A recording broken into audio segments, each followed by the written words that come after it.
O Alê Salvador mandou salve, salve família. Professor Oliver, alguém vai conseguir fazer uma investigação decente sobre a origem do coronavírus na China? Você acha que existe risco de retaliações do resto do planeta caso descubram alguma culpa do governo chinês no começo da pandemia? Isso é uma questão muito interessante mesmo, né? Porque, tipo, ele é um cara perguntando, mas sinceramente eu tenho dúvidas também. É meio esquisita essa pandemia. Saiu da China, a China foi o país que melhor lidou com essa porra toda. Pelo menos foi o que eles dizem, né? É o que a gente sabe. É meio esquisito tudo isso.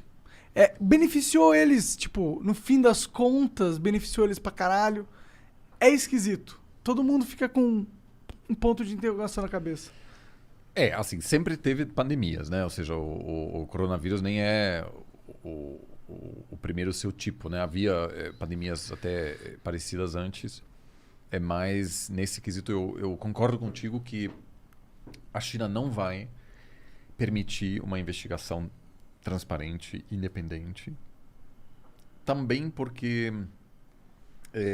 é um país que, por definição, não é transparente.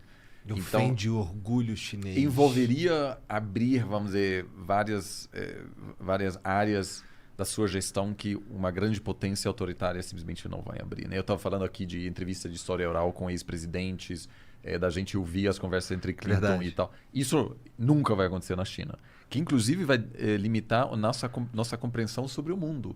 Porque você tem a principal potência do mundo, que jamais libera minutas de reuniões, etc. É totalmente opaca nesse sentido.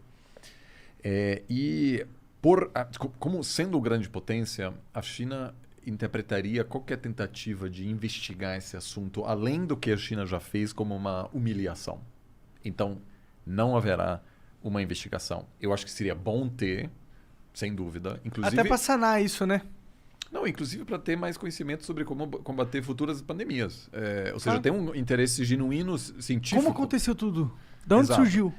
Agora, punições não vai ter, simplesmente pelo fato de que a China é tão poderosa que hoje em dia, basicamente nenhum país tem, eu diria, nem os Estados Unidos Tem a pachorra. tem a capacidade de dizer a gente vai punir vocês. Como porque- que você obriga eles a se punirem? Porque é isso que você tem que fazer. Então, inclusive, eu diria assim, hoje em dia tem talvez dois chefes de Estado que ainda topariam encontrar com o Dalai Lama, que compram a briga com a China. Eu acho que talvez o primeiro-ministro da Índia, porque o Dalai Lama está lá, e o presidente dos Estados Unidos.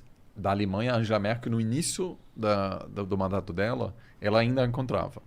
Agora já não, porque vamos dizer, a porcentagem do comércio alemão com a China aumentou tanto que as grandes empresas alemãs estão dizendo, não, por favor, não. Só não. Então, assim, em relação a essa pergunta, não haverá retaliações, mas infelizmente a gente também não vai saber mais sobre a origem do que a gente já sabe hoje. É uma pena esse lance deles não abrirem as conversas de fato, porque, nossa, é um pedação interessante da história da humanidade, né? Mas veja, eles nem só fazem isso pela questão externa, porque imagina que uma investigação interna descobre que o departamento de saúde na cidade de Wuhan demorou, não sei o quê.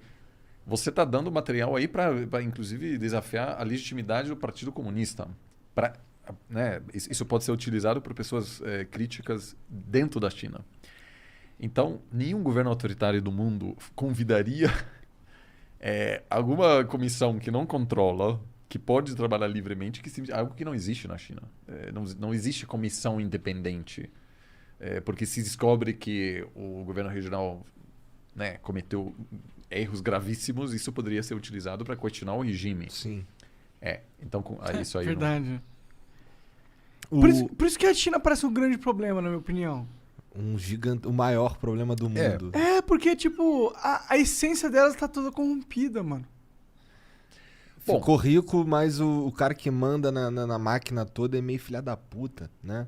O Estado, né? Não, é que, tipo, eles não são legitimados por uma democracia real, tá ligado? Não é o povo decidindo.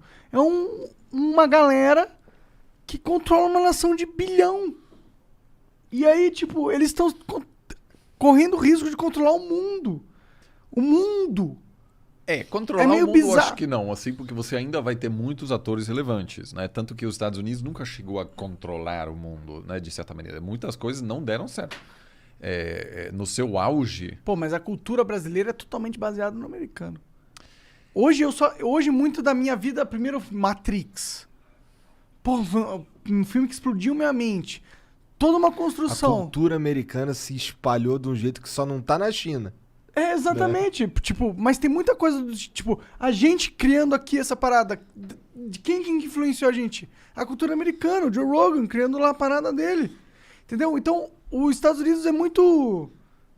Culturalmente dominante. isso faz parte da estratégia, inclusive que a China não fará. Nós não vamos, nossos filhos e netos não vão assistir novela chinesa, porque isso não faz parte do, vamos dizer, da estratégia chinesa. A Porque eles própria querem China ficar rico, professor. rico e também seguro, né? Porque assim, uma coisa que e por isso é tão importante estar lá, vamos dizer, visitar, falar com as pessoas. Como é o mundo visto da China? A China entrou em declínio no século XIX e aí foi humilhado, o que eles chamam de século da humilhação, quando depois das guerras do ópio, eles tiveram que ceder várias cidades a potências imperialistas. Eles tiveram que ceder Hong Kong. Imagina o Brasil tem que ceder porque, enfim, que não quis abrir o mercado para a importação do ópio. Ceder, sei lá, a cidade do Rio de Janeiro para uma outra potência que fica lá por muito tempo.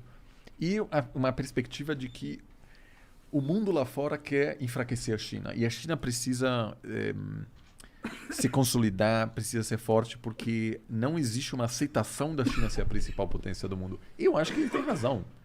Eu não acho que os Estados Unidos vai tranquilamente aceitar que a China é uma grande potência. Esse é um processo difícil para os Estados Unidos. Então, o que, acima de tudo, a China, obviamente, quer é segurança e sofrer nenhum tipo de interferência interna. Eles acham que o apoio militar americano para Taiwan é uma interferência interna.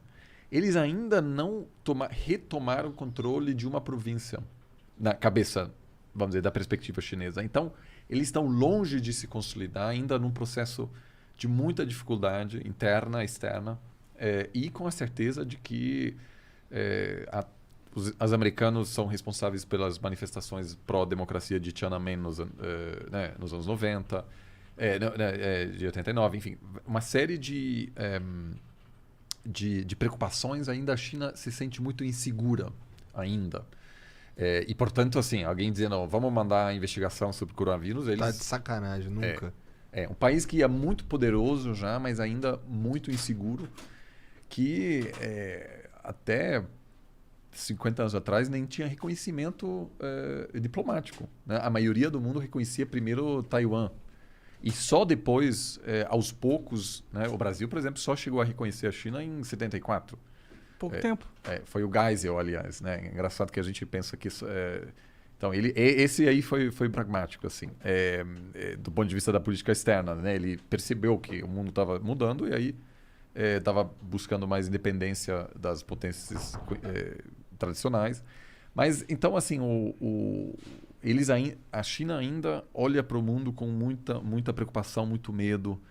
E eu acho que isso explica também essa pouca vontade em se abrir agora para um assunto desse.